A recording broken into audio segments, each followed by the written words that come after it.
अस्सलामुअलैकुम। व्यूअर्स, हम स्टडी कर रहे हैं जेरंड एंड पार्टिसिपल के कंपैरिजन को, और इस सिलसिले में ये हमारी वीडियो है जी पार्ट 2B, जिसके अंदर हम ये जानने की कोशिश करेंगे कि पार्टिसिपल और जेरंड की फॉर्म्स कौन कौन सी होती हैं, और इस सिलसिले में जेरंड एंड पार्टिसिपल के दरमियान क्या फ़र्क पाया जाता है, क्या सिमिलैरिटीज़ हैं।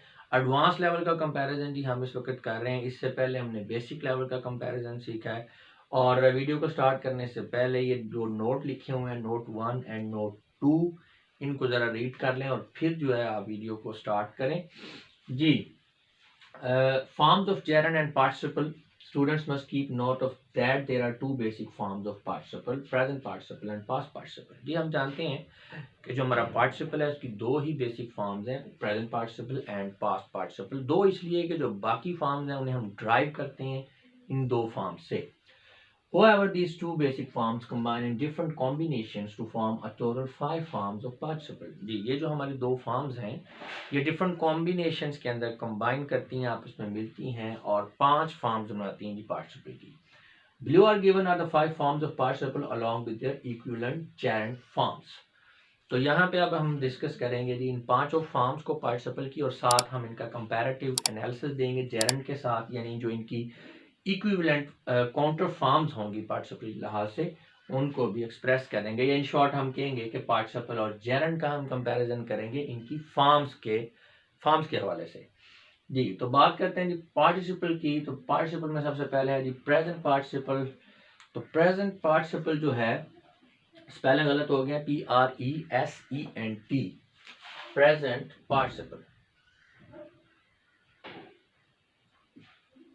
प्रेजेंट पार्टिसिपल में जी, selecting his tools for work, the worker became satisfied that he was right in his selection. तो जब वर्कर ने अपने टूल जो हैं वो सिलेक्ट किए काम के लिए, तो उसे जो है वो बड़ा मुतमईन था कि उसने सही टूल्स का इंतखाब किया। अब यहाँ पे सिलेक्टिंग जो है ये आपका प्रेजेंट पार्टिसिपल है। तो ये सारे का सारा जो आपका बन रहा है phrase selecting his tools for work, ये बेसिकली क्वालिफाई कर रहा है वर्कर को, और ये रिलेट कर रहा है वर्कर के साथ, जो कि सब्जेक्ट ऑफ रेफरेंस है इसके लिए। Seen through the window, the scene is not as visible as viewers generally suppose. अब ये past participle है seen, और यहाँ भी seen through the window जो है ये सीन के साथ जो है रिफर कर रहा है, उसको क्वालिफाई कर रहा है। सीन यहाँ पे सब्जेक्ट ऑफ रेफरेंस है इस फ्रेज के लिए, और ये आपका एडजेक्टिवल फ्रेज है। नेक्स्ट है जी, लेकिन यहाँ पे सॉरी कंपैरिजन में करवाना भूल गया। अगर हम जेरंड और पार्टिसिपल की बात करें तो selecting his tools for work, तो यहाँ पे बिल्कुल selecting the best player for the match proved very difficult. अब यहाँ पे वर्ड सेम ही है, वो भी सिलेक्टिंग है, वो भी सिलेक्टिंग है, लेकिन वो प्रेजेंट पार्टिसिपल है और ये आपका जेरंड है। जेरंड इसलिए है क्योंकि यहाँ पे सेंटेंस के अगर सेंस में जाएं तो यहाँ पे सिलेक्टिंग जो है ये क्या कर रहा है, सब्जेक्ट का रोल प्ले कर रहा है, और सब्जेक्ट आपको पता है कोई नाउन ही हो सकता है। तो जेरंड चूंकि वर्बल नाउन है, वो आपका वर्बल एडजेक्टिव है, तो वहाँ पे देख सकते हैं कि जो selecting his tools for the work, ये क्वालिफाई कर रहा है, एडजेक्टिव का रोल प्ले कर रहा है, और यहाँ पे ये आपका जो सिलेक्टिंग है नॉन का रोल प्ले कर रहा है, क्योंकि यहाँ पे एज एन सब्जेक्ट यूज हुआ है। और यहाँ पे जैसे मैंने आपको पास्ट पार्टिसिपल में बताया, सीन थ्रू द विंडो, ये भी आपका एडजेक्टिव का रोल प्ले कर रहा है सीन के लिए। अब जेरंड में इसकी कोई इक्विवेलेंट पार्ट नहीं है। नेक्स्ट आता है perfect participle. Having picked the speakers for the final contest, the jury had to wait till next Friday to see whether or not their selection was perfect. तो जब speakers चुन लिए jury ने final contest के लिए, तो उन्हें फिर फ्राइडे तक वेट करना पड़ा, क्योंकि फ्राइडे को डेफिनेटली कॉन्टेस्ट था, तो उन्हें फ्राइडे को ही पता चलना था कि उनकी सिलेक्शन जो है वो ठीक थी या नहीं थी, या परफेक्ट थी, कैसी थी। अब यहाँ पे भी बिल्कुल ऊपर की तरह having pick the speaker for the final contest, ये जो है ये किससे रिफर कर रहा है, ज्यूरी से, क्योंकि ज्यूरी ने जो है वो सिलेक्ट किए थे। तो लिहाजा ये आपका यहाँ पे एडजेक्टिवल फ्रेज बन रहा है, एडजेक्टिव का रोल प्ले कर रहा है, क्योंकि ये सारे का सारा फ्रेज क्वालिफाई कर रहा है ज्यूरी को। और उसमें अगर हम जेरंड में जाएं, the jury regretted having picked Asif as speaker for the final contest. अब यहाँ पे having picked जो है, अगर आप स्ट्रक्चर पे गौर करें तो ये सेंटेंस के अंदर एज एन ऑब्जेक्ट जो है ये आ रहा है, और आपको पता है सब्जेक्ट हो या ऑब्जेक्ट हो, या नाउन हो सकता है या प्रोनाउन हो सकता है। तो क्योंकि ये ऑब्जेक्ट के तौर पे आ रहा है, इसका मतलब है यहाँ पे ये जेरंड है, क्योंकि जेरंड ही जो है ऐसी चीज है जो कि वर्बल नाउन हो सकती है। फोर्थ जिसकी फॉर्म है passive present participle. Alia was not proposed to be the leader of the team, being considered poorly familiar with all the participants. तो आप क्योंकि तमाम पार्टिसिपेंट जो हैं उनके साथ अच्छी तरह से फेमिलियर नहीं थे आलिया, तो उन्हें उसे फिर लीडर ऑफ द टीम के लिए नहीं चुना गया। अब यहाँ पे बीइंग कंसीडर्ड जो है ये आपका प्रेजेंट पार्टिसिपल है लेकिन पैसिव फॉर्म के अंदर। अब इसी में अगर जेरेंड में जाए, Nadia felt proud eight being considered the leader of the team. अब बीइंग कंसीडर्ड यहाँ पे जो आपका प्रीपोजिशन है उसका ऑब्जेक्ट है, यानी जो आपकी प्रीपोजिशन एट है उसके ऑब्जेक्ट के तौर पे यूज हो रही है। तो आपको पता है ऑब्जेक्ट जो है ये चाहे वर्ब का हो या आपका प्रीपोजिशन का हो, ये नाउन ही होता है। तो लिहाजा इट्स वेरी क्लियर कि यहाँ पे बीइंग कंसीडर्ड जो है ये पैसिव प्रेजेंट पार्टिसिपल है और वहां पे बीइंग कंसीडर्ड है वो आपका ऑब्जेक्ट ऑफ प्रीपोजिशन है। अच्छा जी, नेक्स्ट है passive perfect participle. Having been informed that storm was on the way, pilot decided to postpone the takeoff. तो यहाँ पे भी ये आपका जो है having been informed, और ये पूरा फ्रेज जो है ये बेसिकली पायलट्स को क्वालिफाई कर रहा है, उनको एक्सप्लेन कर रहा है, बिल्कुल जैसे ऊपर जो था आपका ये बीइंग कंसीडर्ड वगैरह ये सारा जो फ्रेज है क्वालिफिकेशन वाला ये आलिया को जो है रिफर कर रहा था। अब इसमें यहाँ पे the pilot denied having been informed to postpone the take off owing to the storm on the way.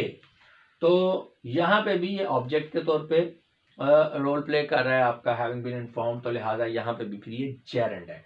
तो इसमें आपने जो चीज़ याद रखने वाली रखनी है, जो कि पहले भी डिस्कस होती रही है इनकी फॉर्मेशंस के दौरान पार्टिसिपल और जेरेंड की, और पिछली जो बेसिक कंपैरिजन वाली वीडियोस थी उनमें भी, वो ये है कि it may be observe that in all the sentences about the participle is always related to a noun, subject of reference or subject of main clause, because it is a rule that a participle must always have a proper subject of reference because it's a verb adjective, and being a verbal adjective it must be attached to some noun or pronoun.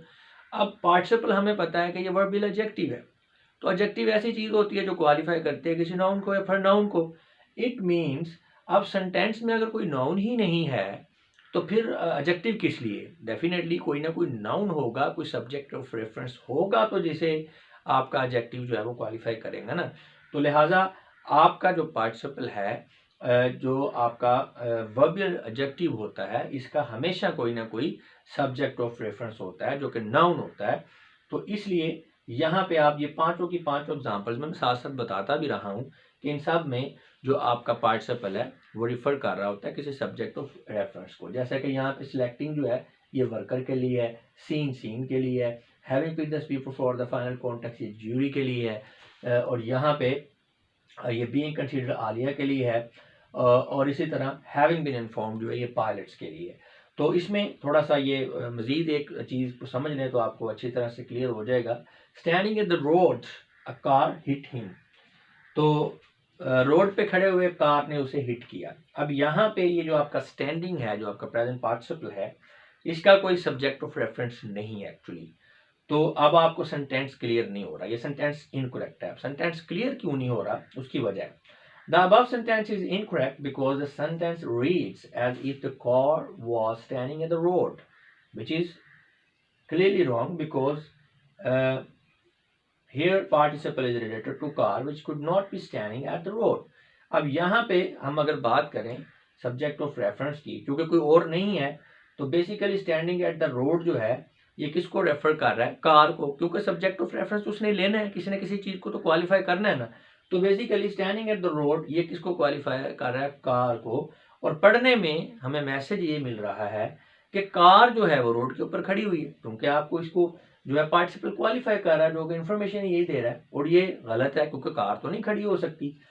तो so what the writer intended to say was, तो actual में writer जो कहना चाह रहा है वो इस तरह से सही क्लियर होगा, standing at the road he was hit by the car. अब basically he was hit by the car, तो ये अब प्रॉपर सब्जेक्ट ऑफ रेफरेंस जो है वो मिल गया है किसको? प्रेजेंट पार्टिसिपल को रिफर करने के लिए। तो यहाँ पे अब ये क्वालिफाई कर रहा है किसको?